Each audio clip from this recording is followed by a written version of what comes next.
So hello and namaste guys, welcome back to our channel. You are watching Papa Education and today we are dealing with mass defect and binding energy.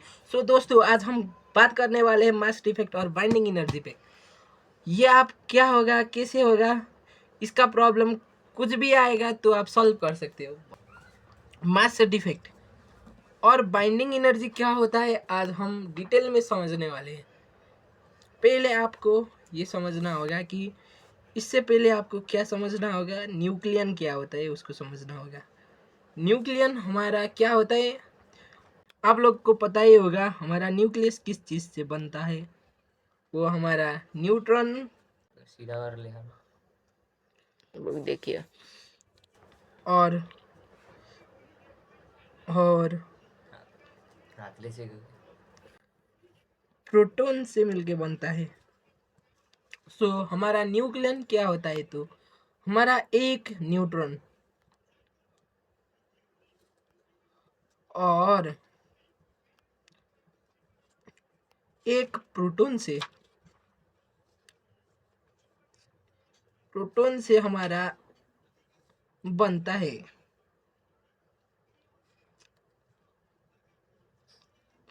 सो हमारा एक neutron और एक proton से हमारा क्या बनता है, nucleon बनता है। सो हम इस मास डिफेक्ट को कैसे समझ सकते हैं कि अब आपको पता ही होगा न्यूक्लियस में बहुत सारे न्यूक्लियन होते हैं। न्यूक्लियस पे बहुत सारे न्यूक्लियन होते हैं।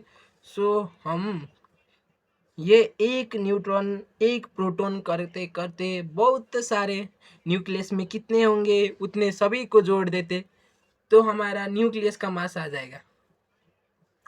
वो हमारा क्या होता है, वो हमारा थोड़ा अलग मास होता है और हम एक ही बार में न्यूक्लियस को नापे तो हमारा न्यूक्लियस का मास थोड़ा सा डिफरेंट आता है। सो वो कैसे आता है अब हम समझने वाले हैं। हमारा क्या होता है कि न्यूक्लियन है ना, न्यूक्लियन का मास हम ऐड करते जाते न्यूक्लियन एक दूसरे के बीच वो चिपकते, वो कंबाइन होते, उसमें थोड़ा सा एनर्जी खर्च हो जाता है। So energy Einstein mass energy relation से हमको क्या पता चलता है, E=mc²। सो ये लाइट का स्पीड हमारा कांस्टेंट रहेगा और हमारा इधर हमारा एनर्जी खर्च हो गया तो हमारा ये मास भी घटेगा। सो हमारा इधर एनर्जी घट गया तो हमारा मास भी घट जाएगा। सो हमारा न्यूक्लियन को हम ऐड अप करने वाले, ऐड अप करें और न्यूक्लियस का मास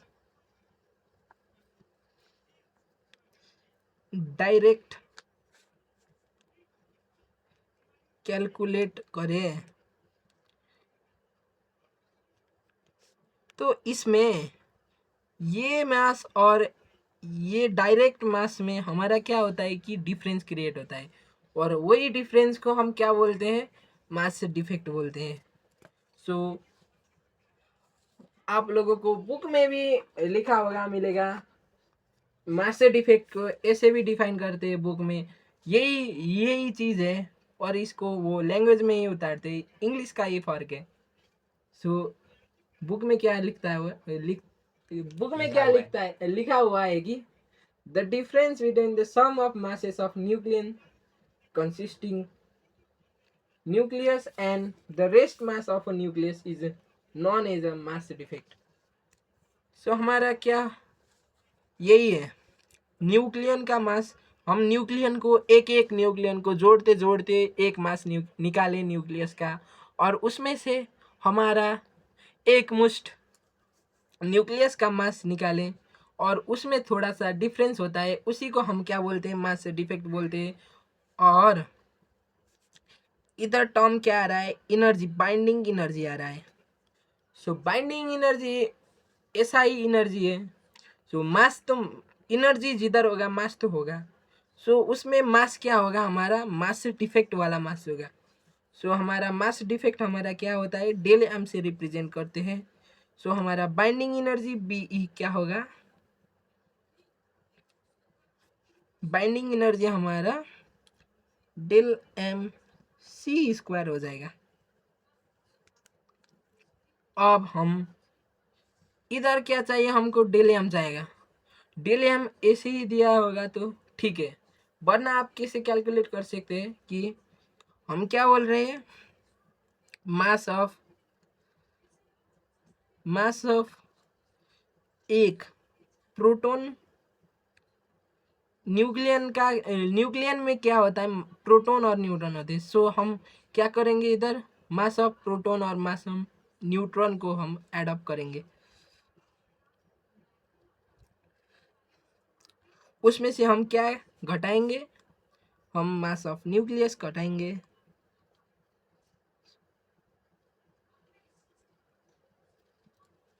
सो इधर देखिए, इसका इधर है।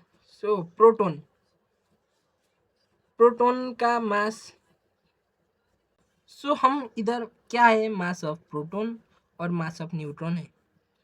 सो हमारे क्या होता है, एक इधर देखो दोस्तों, हमारा क्या है, एक एलिमेंट का हमारा एटॉमिक नंबर 10 है। उसका मतलब क्या होता है, उसका मतलब होता है कि हमारे उस एलिमेंट में 10 इलेक्ट्रॉन है और 10 क्या है, प्रोटॉन है।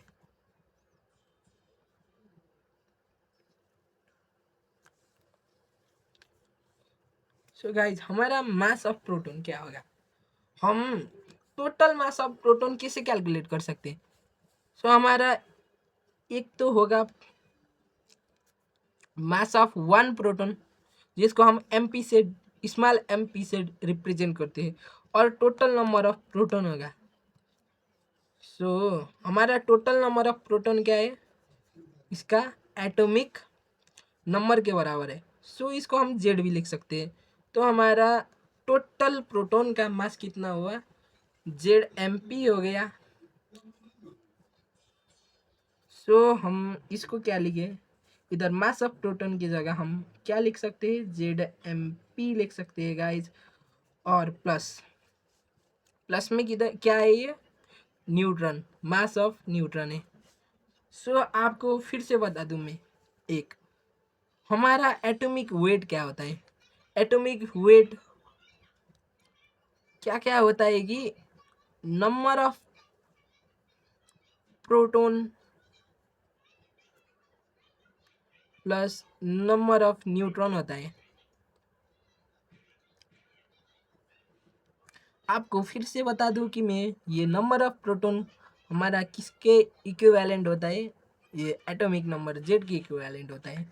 सो हमारा ये क्या हुआ, Z plus number of neutron हुआ।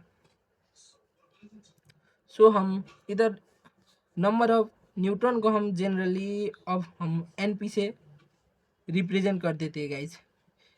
ए माइनस जेड ही हमारा क्या होता है, एनपी होता है। सो मास ऑफ हमारा न्यूट्रॉन क्या होगा, तो टोटल मास ऑफ हमारा न्यूट्रॉन क्या होगा, एक, इधर पी लिख गया, सॉरी गाइज, मास एक न्यूट्रॉन का मास और टोटल नंबर ऑफ न्यूट्रॉन हो जाएगा। सो हम इधर क्या लिखा हुआ है, ये न्यूट्रॉन का नंबर क्या है, ए माइनस जेड है। सो इधर क्या होगा, सो हम इसकी जगह पे क्या लिख सकते हैं, A minus Z into M N. और हमारा ये मास ऑफ न्यूक्लियस को हम जनरली एम से रिप्रेजेंट करते हैं, और ये आपको देगा ही देगा। आपको जनरली इसमें क्या याद करना होगा, मास ऑफ प्रोटॉन और मास ऑफ न्यूट्रॉन, वो भी कुछ ही केस में।